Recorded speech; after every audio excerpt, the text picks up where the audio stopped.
You are listeners, and from Antioch University, offering online and low residency master's and doctoral degree programs in counseling, education, environmental studies, and psychology. More at antioch.edu. Our first candidate forum starts now here on NHPR.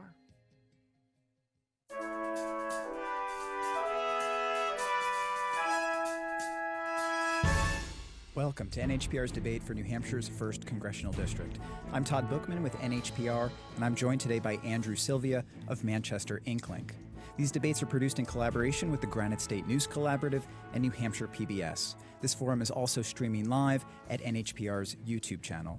Today, we're joined by incumbent Representative Chris Pappas, a Democrat, and former Executive Counselor Russell Prescott, his Republican challenger. Welcome to you both.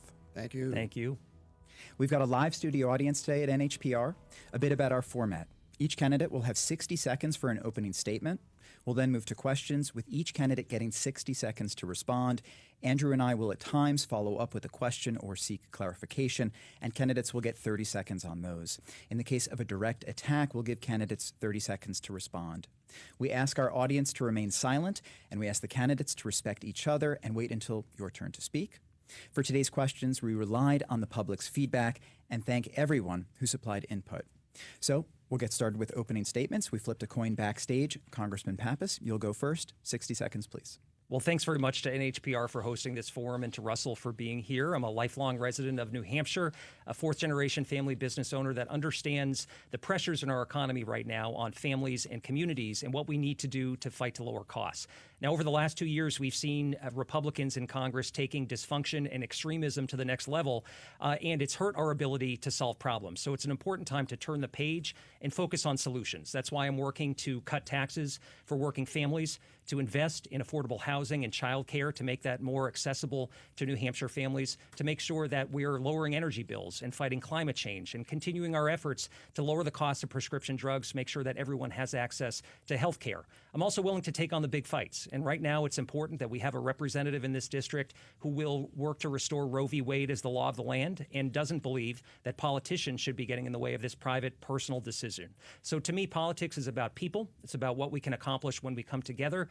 I've got a track record as a pragmatic voice in Washington who works across the aisle because I take my cues from the people of New Hampshire, and I look forward to the conversation here today. Thank you so much. Councilor Prescott, your opening statement, please. 60 seconds. Certainly. Thank you very much. I am a New Hampshire native, even though I was born in Florida. My mom and dad were here in Exeter, New Hampshire, where my father ran a small business in Exeter on Railroad Avenue, and that business has been there since 1963. My three oldest children, been married for 42 years, of course, and my three oldest children of five are running that company today. I'm a professional engineer, served 30 years as a professional engineer licensed by the state of New Hampshire. I'm a problem solver, an engineer, and I brought that to Concord as a senator for 10 years and an executive counselor for 4 years. I solved problems when I was there, and income tax was on the horizon for New Hampshire. I made sure we weighed our needs with our wants and made sure we took care of our needs, but balanced our budget with cutting spending and not raising taxes. However, we did save money for the NHPR. I'm glad to be here. Thank you very much. Thank you both. So we'll get started with some questions about the economy. Councilor Prescott, on the campaign trail, you've talked about the need to cut government spending as a way to slow inflation. Could you give some specifics on what programs or departments or foreign aid that you propose to cut? Certainly. You look at the $1.5 trillion of deficit spending, whether it's $2 trillion or more. If you look at that, when I went to the state Senate, we saw that there was a 1% GDP budget deficit. And we were able to reduce spending in government here in New Hampshire. Even with our fiscally responsible government, we were still able to weigh our wants and needs and come to a balanced budget without raising taxes. In the United States, that's 6% of our GDP is our budget deficit. I believe that for a 6-year track, we can balance our budget, be able to afford to keep Social Security and Medicare solvent. And how you do that is $300 billion per year. And $300 billion per year is more manageable to reduce that 1% of the GDP and get to a balanced budget. And it comes to having to, 7 seconds, do the budget process, and that is the 12 subcommittees, and make sure you go line item by line item. I'm happy to give you a little bit more time. Could you give some specifics, though? Are there certain departments where you see possible yes, all trimming? departments are larger than they need to be. I think that the government is large, and we can trim down the government by a certain percentage, and it would be a small percentage for that $300 billion per year. And how that would work is interest rates would start to fall because the Federal Reserve would see that we're finally becoming fiscally responsible and making sure that we balance our budget. I've got another question for you, Councilor Sure. Prescott. Former President Trump just this week reiterated his support for tariffs on imported goods. Briefly, talk about how that may impact your own small business, which sells water filtration equipment, and also if you more broadly see tariffs as sound economic policy. I certainly don't. That is a tax on every single person in the United States. That's why I propose that we balance our budget without any increase in taxes. We keep the way that our tax base is right now and work within our means. And if our means are less than the $1.5 trillion, we need to work to lower our spending to meet that. And raising taxes is the wrong thing. We already have 30% inflation that's accrued over the last 4 years. And raising taxes would just add to that. And if we do raise taxes and allow the tax cuts to expire, what we'll see is that people on incomes that are lower than $400,000 are going to see a 3% increase in the tax rate, from 12 to 15% if they're in that bracket, from 21 to 22 to 25% if they're in that bracket, et cetera. We got to make sure that we work fiscally responsible, cutting spending rather than raising taxes. Thank you very much. Turning to you, Congressman Pappas, unemployment remains historically low. The stock market is hovering at record highs. But the spike in prices on food and on rent in particular coming out of the pandemic have left a lot of people feeling worse off than 4 years ago. What role has government spending played in fueling that inflation? And what policies would you advocate for to get the cost of basic goods lower? Well, the fact is we've come a long way over the last few years since the depths of the pandemic and the economic dislocation that we saw in New Hampshire. And it was important to take bipartisan steps to make sure that our businesses didn't close, that people didn't become chronically unemployed, and to be able to overcome the public health threat. Now we've got to focus on lowering costs. And so I think we have seen high inflation come from 9% down to below 3% on average. That's important, and we know that there are a number of contributing factors, including global conflicts, including a number of other pressures that have really hit New Hampshire families hard. And so our focus has to be on how can we ensure that New Hampshire is a more affordable place to call home. That's why I'm supporting expanding the child tax credit. We had an expanded credit during the early years of the pandemic that cut child poverty in half in our country. It ensured that families could deal with basic everyday expenses. I think of a mom in Manchester of 6 kids that I took as my guest to the State of the Union. She talked about how this would make a difference for her family as she's dealing with higher rent right now. Now, there's a lot of other things that we've got to deal with respect to costs, including housing, including childcare, including education. And I believe there's a role for the government to play to provide the kind of investments in the middle class as opposed to pulling the rug out from under our working families. That's just not workable at this moment. You may have noticed the weather is changing. Furnaces are kicking on for the first time. Some people are benefiting from heat pumps, but those have high upfront installation costs. Talk about some policies, Congressman Pappas, that you support that can help bring down winter energy bills. Well, there are a number of steps we've taken, and we have to continue to find more ways for New Hampshire families to be able to make it this winter and really all seasons of the year. We know that in our region we have among the highest energy costs in the nation. So that's why I supported legislation that has allowed families and businesses to take advantage of tax credits. I think of some of the small businesses that I've worked with, including Throwback Brewery over in Northampton, that was able to install solar in their business, lower their energy costs significantly, and then reinvest in their workforce in terms of the kind of pay and benefits and retirement opportunities for their employees. So those kinds of steps are important to allow homes and businesses to weatherize, to become more energy efficient. And so those are the kinds of steps I will continue to support. We also need to make sure that the low-income heating assistance program is there for folks this winter.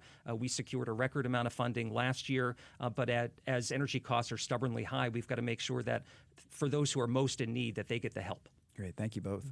You both grew up and now help run family businesses. So we're going to ask both of you, can you briefly talk about how inflation has impacted your respective businesses? Councilor Prescott, why don't you go first in 30 seconds, certainly.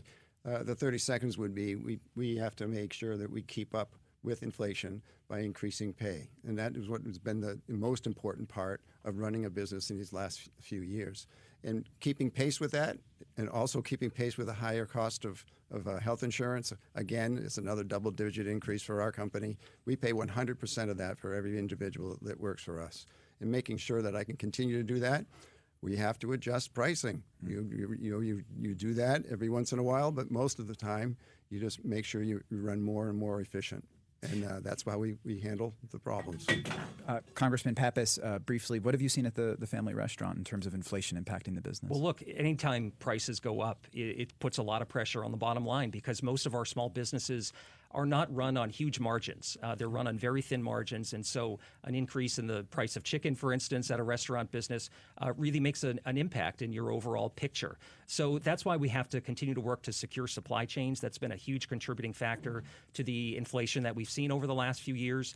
We've done that by supporting bipartisan shipping reform, by investing in port infrastructure and a bipartisan infrastructure law that's rebuilding America for the future. So I think those things can help in the long run. Also ensuring that energy prices are lower is going to be really important for businesses to make it. And so the steps at ensuring they get access to tax credits is an important step forward. Great, thank you.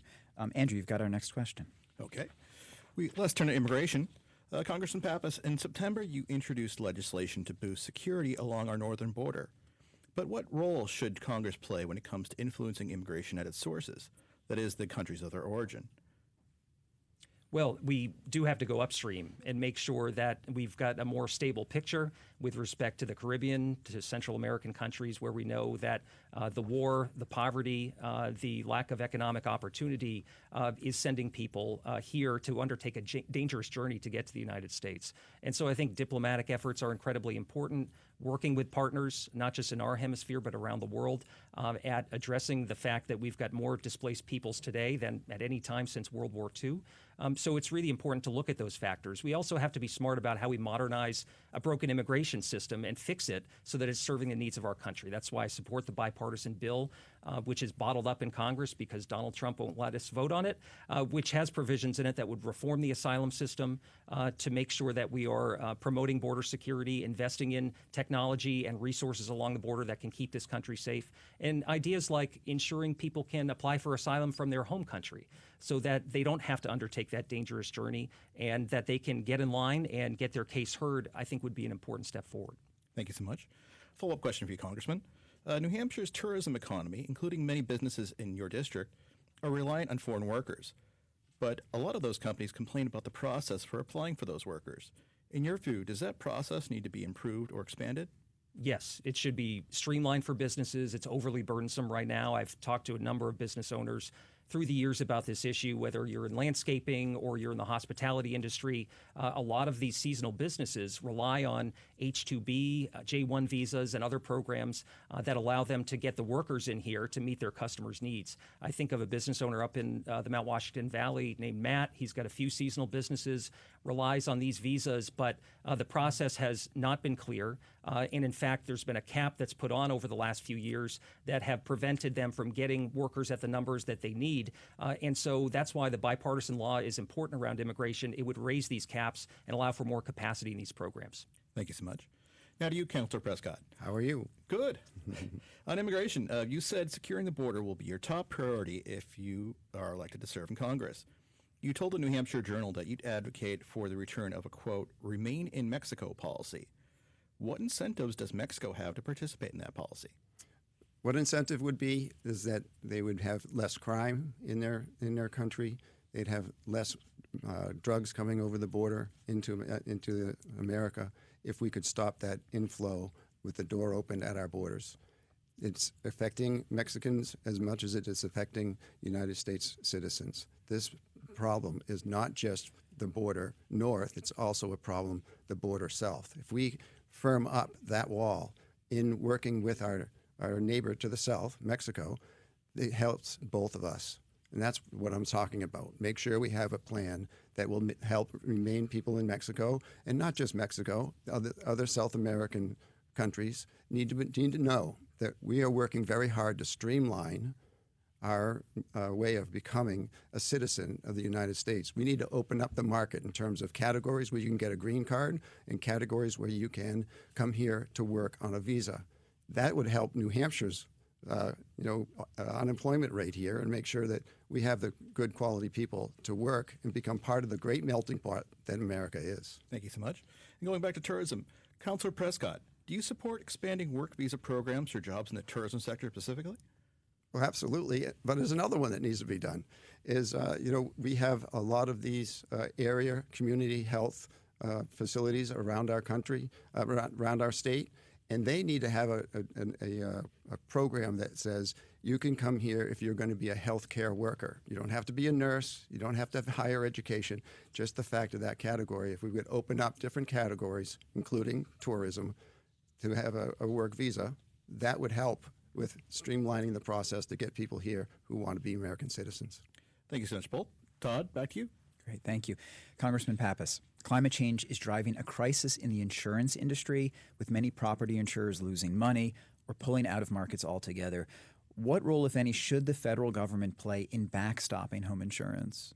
Well, this is at a crisis, especially in areas like Florida and California, where we have seen destructive wildfires and hurricanes. There's a lot of pressure on the insurance market right now, and we've seen companies pull out of these states altogether, and unfortunately people can't get the insurance that they need. So if you take a look at flood insurance, for instance, the federal government does backstop that, and frankly, we need to do a better job at giving a longer look on that program. We've been working through one-year extensions for a long period of time, and that doesn't provide the predictability that the market needs. So I think that's something the federal government should consider. And as we work to mitigate climate change, we also have to recognize that we're not powerless to be able to bend the curve and make the future more sustainable and make the planet more habitable. And so efforts like spurring clean energy growth and what we did through the Inflation Reduction Act are important steps for this country to begin to reduce emissions and the threat that climate change will continue to pose. Let me ask you a follow-up question. What about local infrastructure damaged by climate change-driven weather events?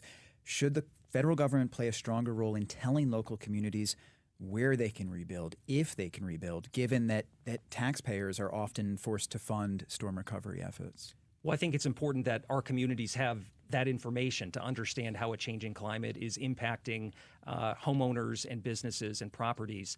That's one of the reasons why we need to ensure that research institutions like UNH have the support that they need. They're doing terrific work around mapping along the seacoast that's helping share information with stakeholders and local leaders.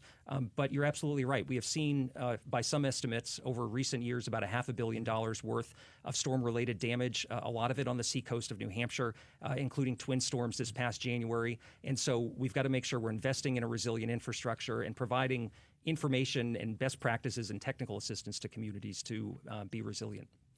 Councilor Prescott. Yes. Seacoast communities in New Hampshire have seen more and more frequent flooding events, road washouts, beach erosion, homes are being threatened. The scientific consensus is clear: human activity is warming the planet and leading to these kinds of extreme weather events. Do you agree with that consensus?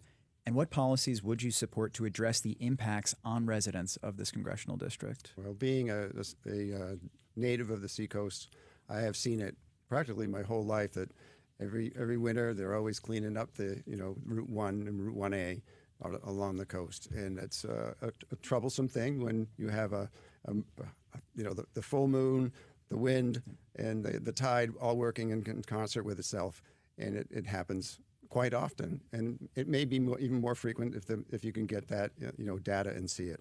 So my position has always been, when I was on the state senate, I was the chairman of the Energy Committee and also the Commerce Committee, and my goal was anything that came before our committee that's going to study the effects of whatever happens around our coastline, we make sure we have all that data. We pay for it, as Congressman Pappas had said, make sure we have the data around the seacoast and make sure that we attack it in a way that follows the science. And so I've always been for that. Many Republicans, including former President Trump, have dismissed or tried to minimize concerns about the climate crisis. Do you think your party has done enough to address the crisis? I think that we have to be concerned about corporate giveaways in terms of balancing our budget. We've talked about it before. We have oil corporate giveaways. That's not a good thing. And then we also have the green energy corporate giveaways. That's not a good thing if we cannot balance our budget. Remember, the story is that if we become less secure economically here in America, we become less of a good force around the world, and everything becomes more dangerous and more costly. So we have to weigh our needs and our wants and make sure that we don't overemphasize industry corporate giveaways and make sure we balance our budget, make America strong first. Thank you both. Yep. Andrew? Okay, now we're turning to abortion. Councillor Prescott, you describe yourself as pro-life and have regularly voted against expanding or protecting reproductive rights while you were in the New Hampshire legislature. You've also said that abortion is an issue that should be, quote, legislated right here in New Hampshire. Does that mean you would not, in any circumstances, support any bill that would change current federal policy when it comes to abortion? That is correct on the federal level. And I need to also state that I've been disappointed in what Chris Pappas has run as negative ads concerning services that I've voted for. So as early as just 2021 in that session when I was in executive council, I voted for judges that said Roe v. Wade is concrete, it's the law, and I voted for those judges. Also, while I was in the state Senate, I also voted for an amendment by the Democrats to be able to make sure that we enshrine Roe v. Wade in our laws. My record stands, and I just wanted to say that I'm disappointed that Chris is having negative campaign, and it's troublesome to have. Congressman, would you respond to that? Please, because you may be disappointed that this is a political problem for you, but the women of America are disappointed that they had a right taken away from them that was guaranteed by the Supreme Court for nearly half a century. And the fact is you supported overturning Roe, which has now created this new paradigm where we have a race to the bottom across the country, dangerous laws being passed that are threatening the health and safety of women. And so the only way to get out from under that is to elect a pro-choice member of Congress who's going to restore Roe and support the Women's Health Protection Act, and that's what I'll do. Okay. So I have to speak up and say you can verify it with different members that I've spoken to as an executive council when I did my interviews for judges. I did not vocally say we should overturn Roe v. Wade ever. So the question comes, my record 12 years ago on the Senate floor, I voted for a bipartisan Democrat brought in an amendment to a bill that would have made sure that we held up Roe v. Wade, because I believe, as I believed on the Executive Council, it is concrete, it was law, and I was for it.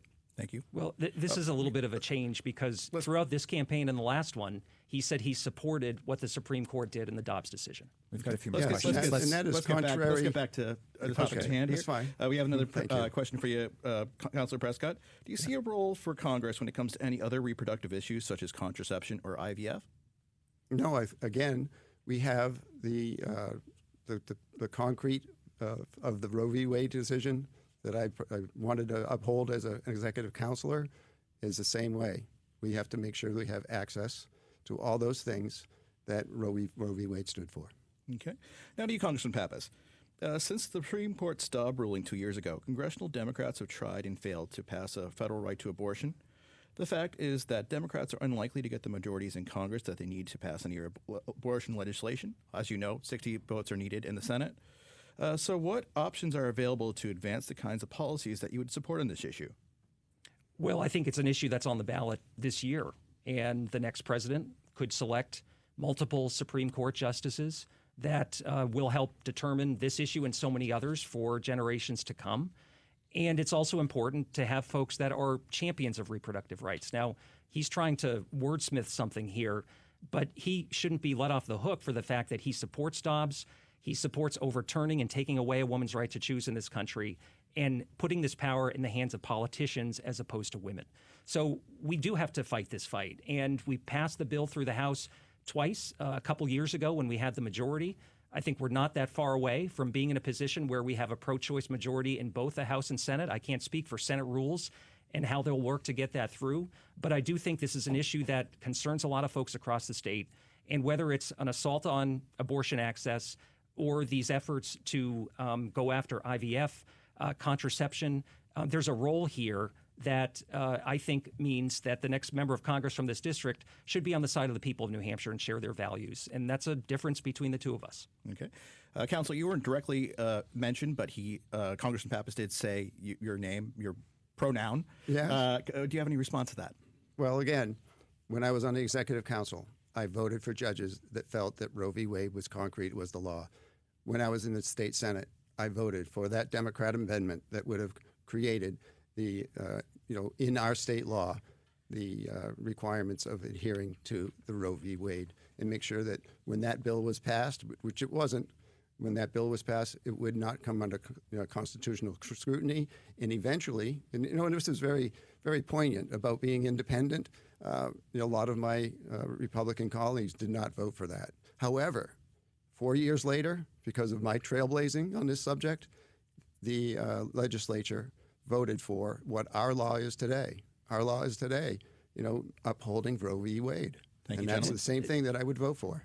I mean, the fact you're trying to say you're a trailblazer today, I mean, you flip-flopped on this more than Donald Trump has. People need to know that someone's going to be a consistent voice in favor of reproductive rights, and I'm the only candidate who will do it. Okay, thank you both. Todd, back to you. Thank you both. So turning now to foreign policy. Congressman Pappas, the bloody conflict in Gaza has dragged on for more than a year. You remain a staunch supporter of Israel. Public records show you've received more than $500,000 from AIPAC, the pro-Israel lobbying group, which has angered some progressives in your party. Do you see Israel's ongoing response to the October 7th attacks as proportionate? And how can this conflict be brought to an end? I believe firmly that Israel has every right to defend itself. It was attacked nearly a year ago, and 1,200 innocent people were brutally slaughtered by Hamas terrorists. More than 100 remain in captivity today by Hamas, including 4 Americans that are estimated to be there and are still alive. And so we need to return these hostages and ensure that there's a ceasefire that will secure their safe return and provide Israel with the security guarantees that they need. Now, I think that Israel has degraded Hamas's ability to attack them again. Yesterday, we heard the positive news that Sinwar was taken off the battlefield. And so that's an important development because he was the head of Hamas and the mastermind of the October 7th attacks. And we have to recognize that Israel is in a dangerous neighborhood. They face threats from Iranian-backed militias in the region and other hostile groups that want to wipe Israel off the map altogether. So they're in a fight for their survival. It's important that we provide security assistance. We can do that at the same time as we look out for humanitarian needs and provide the kind of relief that people who are caught in conflict zones, including in Gaza, that they deserve. Well, you mentioned humanitarian relief. What leverage should the U.S. be using to limit the loss of civilian life in Gaza? 30 seconds, please. Well, the administration needs to continue to work on this, and we need the parties involved to agree to a ceasefire that will allow for the infusion of the kind of humanitarian assistance, including food, water, medical supplies that people desperately need. And I've been advocating for that all along since the very early days of the conflict. I'll continue to push the administration in that direction. And I worked with a bipartisan group in the House to pass security legislation that included $9 billion worth of humanitarian assistance to folks in Gaza, in Sudan, and other conflict zones around the world, because that should be part of the United States' responsibility. Thank you. There's another war, the one raging in Ukraine. Councilor Prescott, you've raised skepticism about the United States continuing to aid the Ukrainian military. If you don't support additional spending in Ukraine, what actions should the U.S. take when an ally comes under attack from a hostile actor like Russia? I did not say that we should not support Ukraine. I said that we must balance our budget. And if we can balance our budget and have monies for Ukraine, we definitely need to do that, because I am for anybody that's fighting in their own backyard, similar to Israel, to be able to keep their sovereignty. It's the most important thing. And we need to be there for our allies. We need to be relied upon, but we have to be strong. And to be strong means we need that immigration reform. We can't have our national debt increasing by 50% since 2020 to 2024. That is destroying our country, and we need to attack it now and not wait and not talk about it and just do it. And I'm an engineer and a problem solver. I can get it done. I did in the state Senate. Thank you, Andrew. I think you've got our next question. Okay, question for you both. Many U.S. presidents have had foreign policy doctrines, such as the Monroe Doctrine and the Truman Doctrine. Although you're both running for Congress rather than the presidency, if you had a foreign policy doctrine named after you, what would it entail? What would the broad strokes be? 60 seconds for both of you. Congressman Pappas, why don't you go first?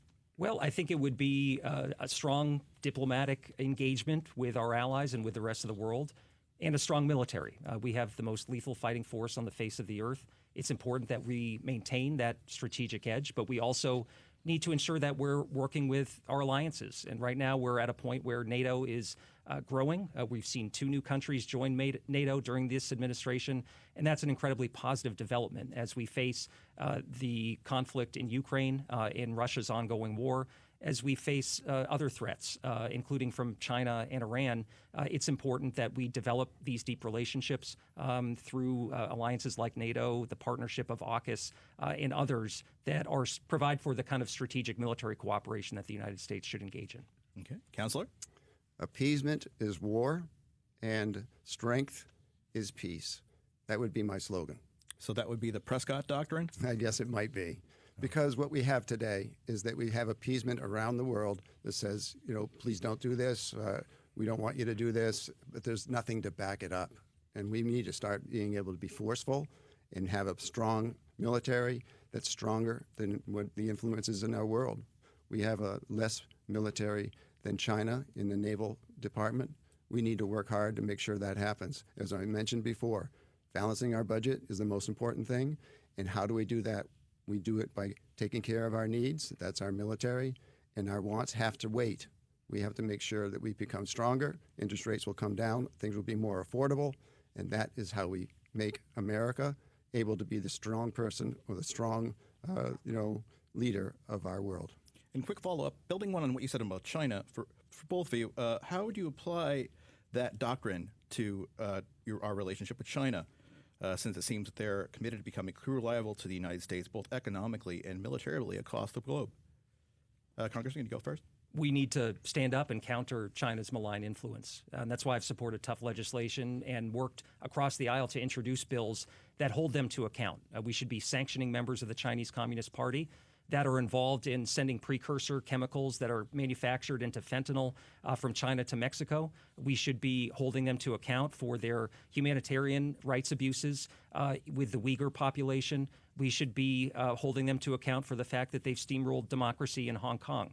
So I think we have to be very circumspect of China, and I believe there's growing bipartisan consensus that we need to pay attention to this threat, both in terms of it from a national security perspective and an economic perspective, by working to rebuild our industrial base here. Okay, quickly, Counselor. The naval bases that we have in America, some of them have been mothballed and shut down. We need to make sure that we can, if there is ever an attack here upon our naval fleet, that we are able to immediately rebuild those.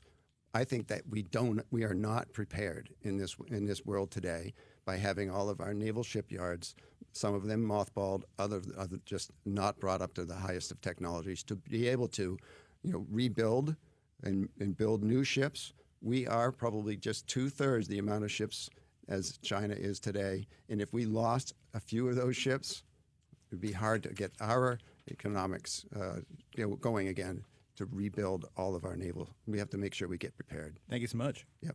All right, folks, we've reached just about the halfway point. We're going to take a short break.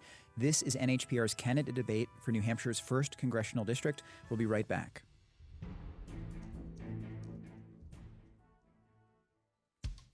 Calling all emo kids, indie label Hopeless Records has landed at the Rock and Roll Hall of Fame. We're a home for geeks and freaks and weirdos and everyone who feels like they don't have a home. Hopeless and our community is that home. I'm Juana Summers. If you're asking yourself, is emo still a thing? Yes, and we'll show you on the next All Things Considered from NPR News. Catch All Things Considered this afternoon at 4 here on NHPR. Support for New Hampshire Public Radio comes from you, our listeners, and from Primer, Piper, Eggleston, and Kramer, full-service law firm serving businesses in complex legal matters across New England for over 40 years. More information at primer.com.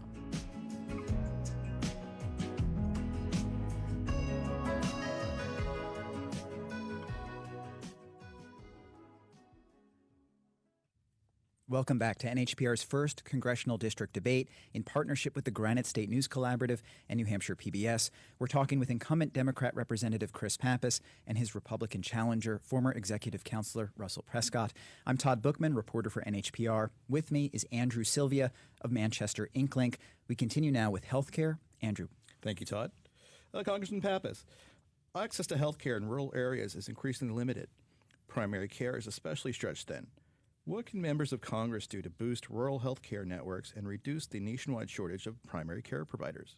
Well, this is a huge problem, and the further north you go, the further you get into rural communities in New Hampshire, the more that this is an issue. And so I've worked to expand funding for our community health centers across the state, working with stakeholders and leaders on legislation. I've also introduced a bill around telehealth that looks to extend pandemic-era telehealth regulations to make sure that this is utilized more. It can extend the reach of providers much further and allows people to get access to care that can be more efficient and even cheaper as well.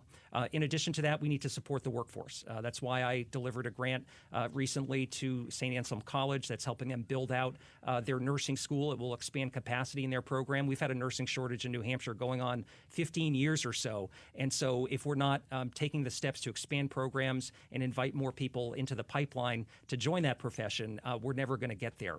In addition to that, we need to look at the burden that folks take on to pursue an education and to get into one of these critical fields. That's why I support loan forgiveness programs that can help get more providers into underserved areas of New Hampshire.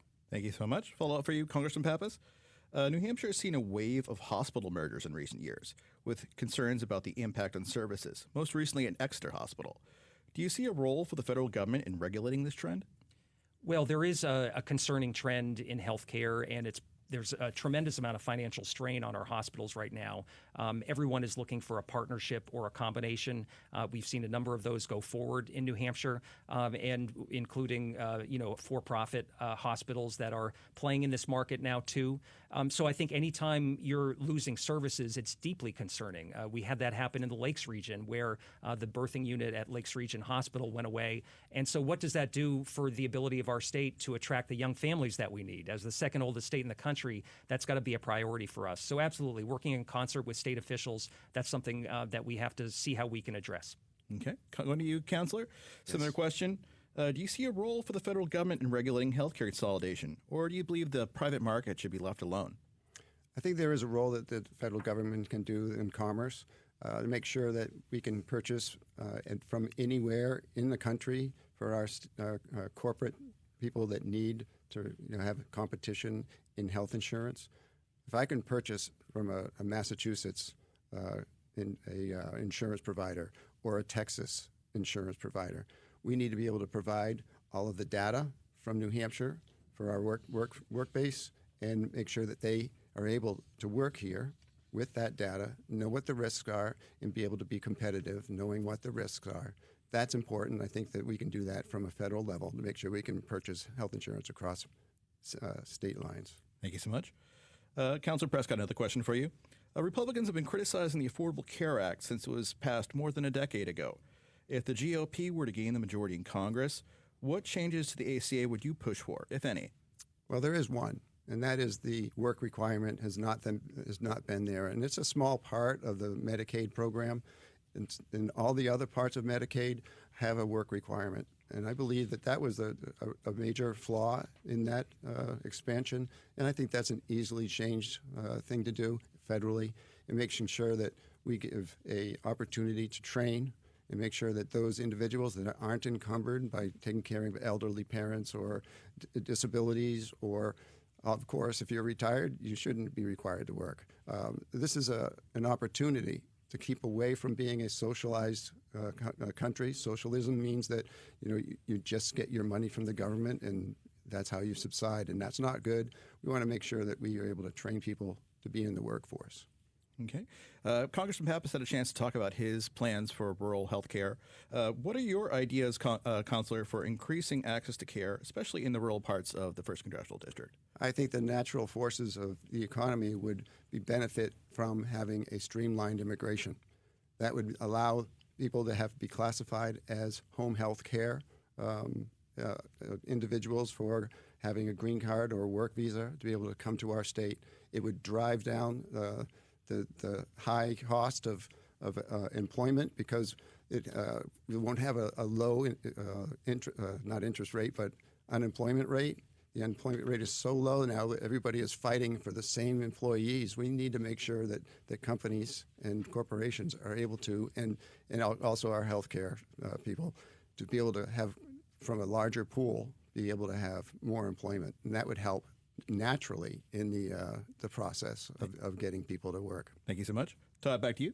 Thank you. Councilor Prescott, you talk about faith a good deal as you campaign, and in your long political career, you've staked out positions that you have said respect or reflect those beliefs. Some of those positions have been in opposition to gay rights, including criticizing adoption by gay people and opposing gay marriage. How do those past positions reflect your current views on equality for LGBTQ people? I do appreciate you saying past views, and the fact that, and over time, your views do change in terms of respect for individuals. And I take it so closely to my heart. Love your neighbor as yourself. And it shouldn't end where I was, always did that as a businessman and always did it with my family.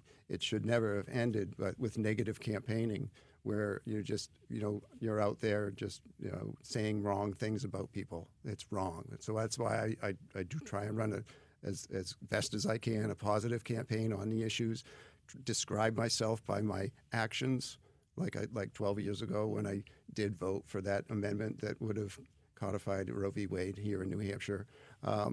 Those are my actions. I want people to see my record over the last 10 or 15 years and, take it as a place where over time you realize that we must have respect for all.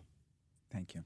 Congressman Pappas? Yep. You're the state's first openly gay person to be elected to Congress. And as co-chair of Congress's Equality Caucus, you're backing a bill that would prohibit discrimination on the basis of gender identity. Does that mean you see no circumstance where it's appropriate to limit transgender rights in the context of women and girls' sports? Well, I appreciate the question. I do want to get back to what Russell was addressing there, and I appreciate that his views have evolved over time. But I think back to when I was a young state legislator, and one of the first times I got up on the floor and spoke was against a bill that would have prohibited New Hampshire from recognizing out-of-state same-sex marriages. He was the lead sponsor of that bill. And as a young person in New Hampshire, I was left wondering whether there was a space for me in this state. And so I think that Russell has shown throughout his career that he's out of step with New Hampshire. I think part of our values here include everyone and ensuring that everyone can be themselves and be empowered to be a part of our society and economy. And I would hope that's the same for everyone across our state and our country, regardless of what zip code you live in. So that's why I do support the Equality Act, which would add LGBTQ individuals to our nation's civil rights statutes. And it's just something as basic as equality under the law. That's an American concept. That's something we should all embrace. And with respect to sports, I think that people are trying to continue to divide people politically on this issue. Congress should be focused on a whole host of other issues in terms of solving problems and lowering costs. But what we should do is allow parents and communities and coaches to figure this out without politicians getting in the middle of that debate. Councilor Prescott, you were mentioned, just Sure. to get on the record, how do you stand today on the topic of gay marriage? I am fine with that, and also I have had experience with being in marriages of the same sex. So I think that Chris Pappas has been very gracious to say that there has been a change, and I appreciate it very much. And we really need to grow that way in relationship with each other, and that's why I do call upon you to bring down those negative ads that do not reflect my record. As I mentioned, I can get all that information to you, so you can see where 12 years ago that was the way I voted. Well, I would just say my husband's here in the audience today, and I'm glad that we're able to be married and to have a loving relationship. And there were folks that stood in the way of that, but I hope we can move forward together as a country and recognize everyone's dignity. So let me talk about that. Briefly, please. It was the definition of marriage act. It was exactly Bill Clinton's words that he signed into law. And as soon as I realized that it went into the House of Representatives, we made it into a study committee, and that's what happened. And I think that's what is the most important thing, is that you need to be able to listen to people and understand where you might be able to say, hey, take a second look at this. And I immediately made it into a study committee. I did not object. You also said after New Hampshire passed same-sex marriage legislatively as a candidate for state senate that you would repeal that law. So I'm glad that your views have changed today. Maybe it was.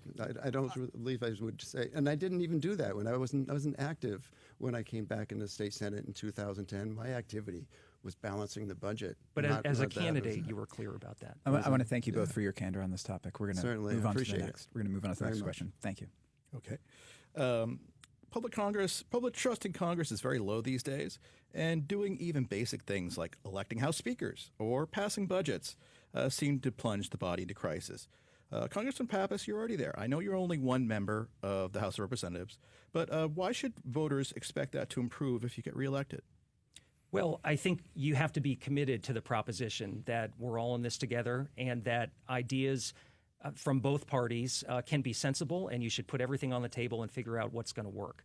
And so that, as we think about some of the toughest challenges we face right now, whether it's the opioid crisis, mental health, whether it's protecting our environment and our drinking water, I've worked across the aisle with Republicans. I'm rated by the Lugar Center as the third most bipartisan member of the House.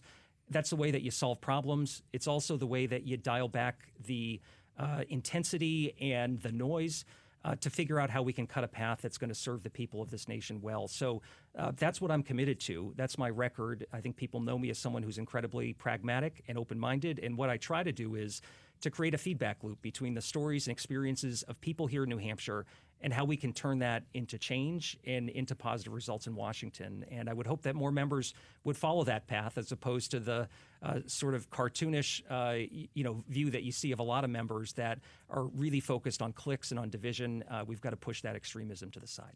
Council Prescott, same question. Even though you'd be one person in Congress, Yes. If you are elected, what would be your approach to solving the dysfunction in Congress? Would you try to reach across the aisle, or would you hunker down in your caucus? I would certainly reach across the aisle same way as I did for the same issue we were just talking about, abortion.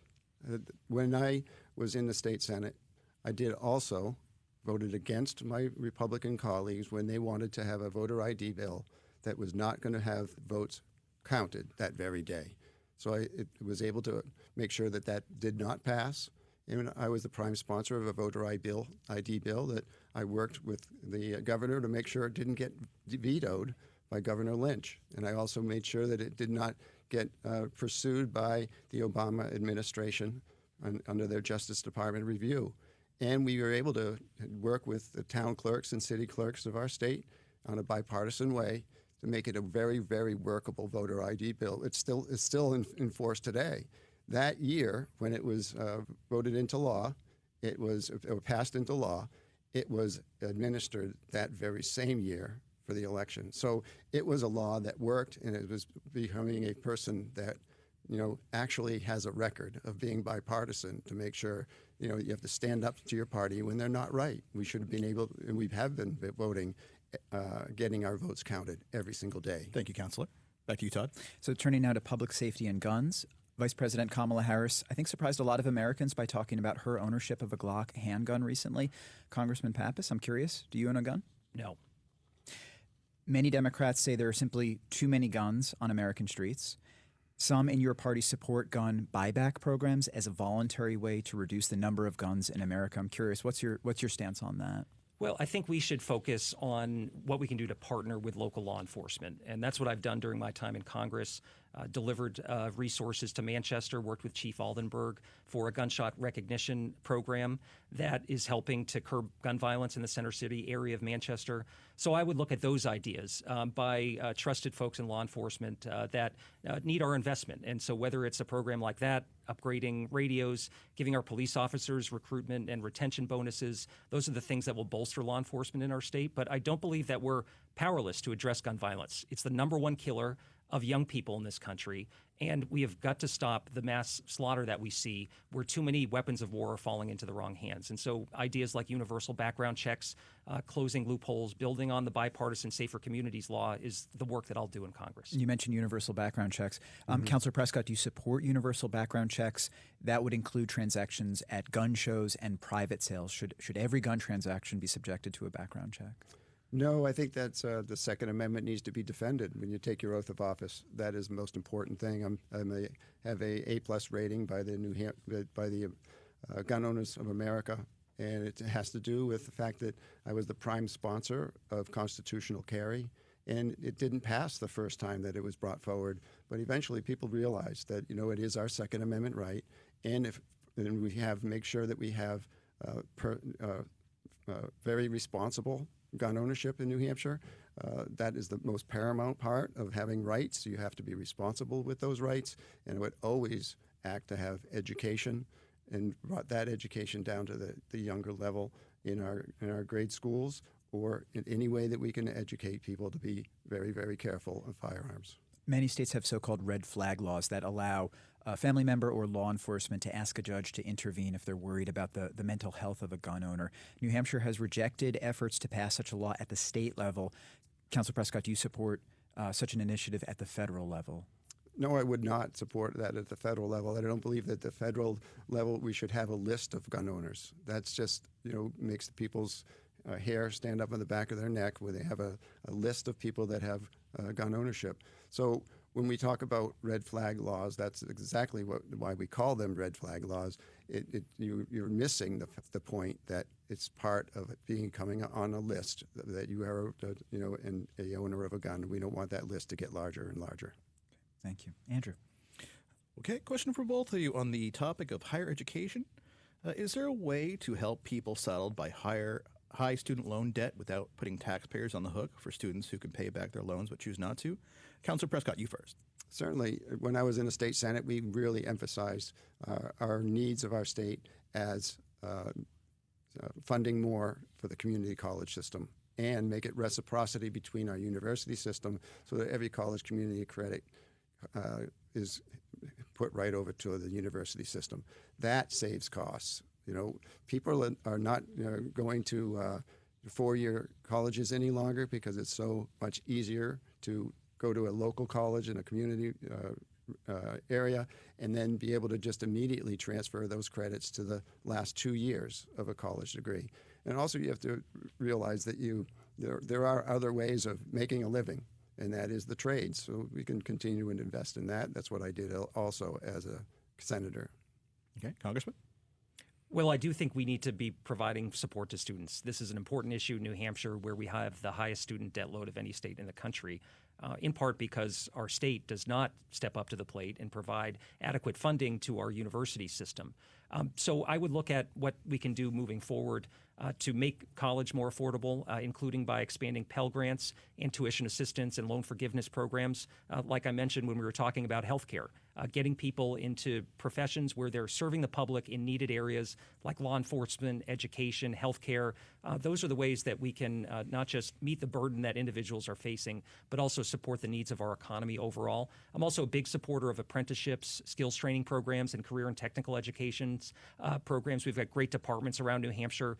We've worked with them to make sure that they have stable funding and that they're able to receive this sort of updated equipment to allow a good relationship with the private sector and a warm handoff for students to be able to get out there into the world, into a good paying job here in New Hampshire. So we have to think about this holistically, but both reducing the burden on individuals, there's absolutely a role we can play in working in concert with the state government. All right, Todd, you're up. Thank you. You both have been in politics a long time. I believe you both won your first elections to the State House in the same year, 2002. In that time, what have you learned about legislating, about getting things accomplished for the various districts that you've represented? Councilor Prescott, we'll start with you. Well, certainly I do turn to how I did operate when I was in the state Senate. That was making sure that I looked at every single bill and made sure that, if I can make a difference here and move the needle on bringing my party more to the center, I would do that. And I did that with voter ID.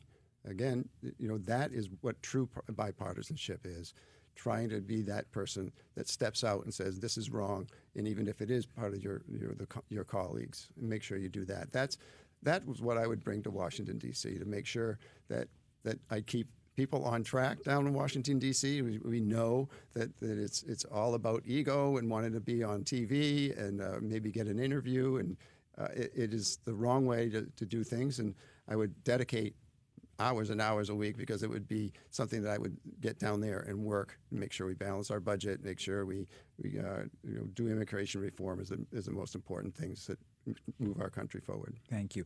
Congressman Pappas, lessons learned from 20 years in political office. Well, I think that you've got to specialize in what is important to the people that you represent. And so for our district, it's making sure that I'm getting committee assignments that correspond to what the needs are of New Hampshire. And so I serve on the Transportation Infrastructure Committee, the Veterans Affairs Committee, and the Small Business Committee. They're all very constructive and actually bipartisan committees, even in a divided Washington. And so for me, it's how do you find partners and build relationships? Because that's the building block of getting anything passed.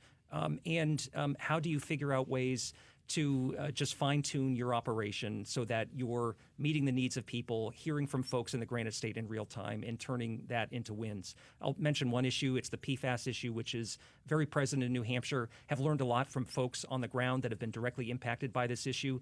Joined a bipartisan PFAS caucus in Washington, working across the aisle with a Republican, Brian Fitzpatrick from Pennsylvania, on legislation to regulate PFAS under the Clean Water Act. So it's about creating that relationship between your district and your legislative team and how you can really lean in on things that are important. Great, thank you both. Okay. We're running short on time, so let's try to keep things beat by touching on a handful of important issues.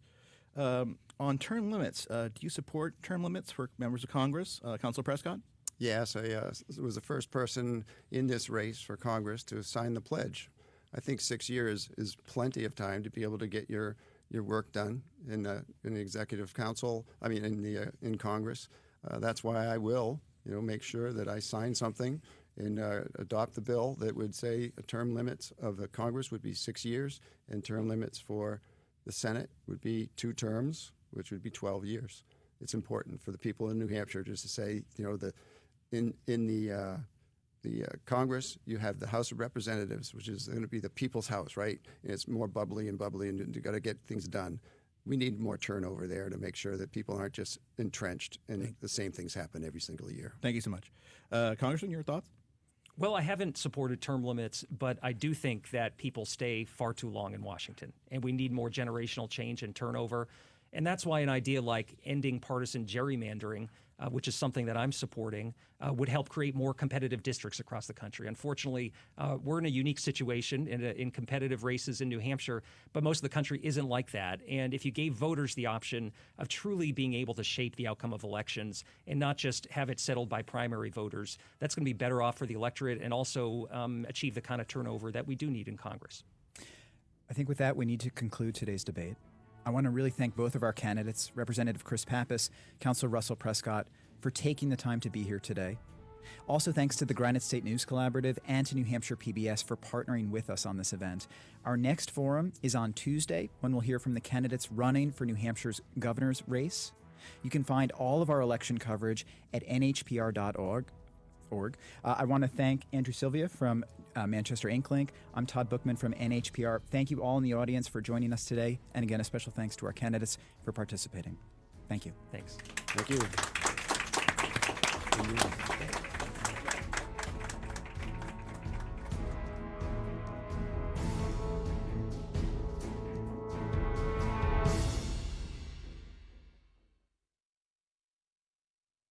Here and Now is up next on NHPR. With NHPR News, you can find high-quality local and national coverage about issues that matter on your radio, through your smart speaker, or online at nhpr.org. No paywalls, no profit, no nonsense. Listen every day to New Hampshire Public Radio. Hi, it's Ari Shapiro. On All Things Considered from NPR, we hit pause on the news cycle for you so you can get a handle on what you need to know and why it matters. Listen every afternoon.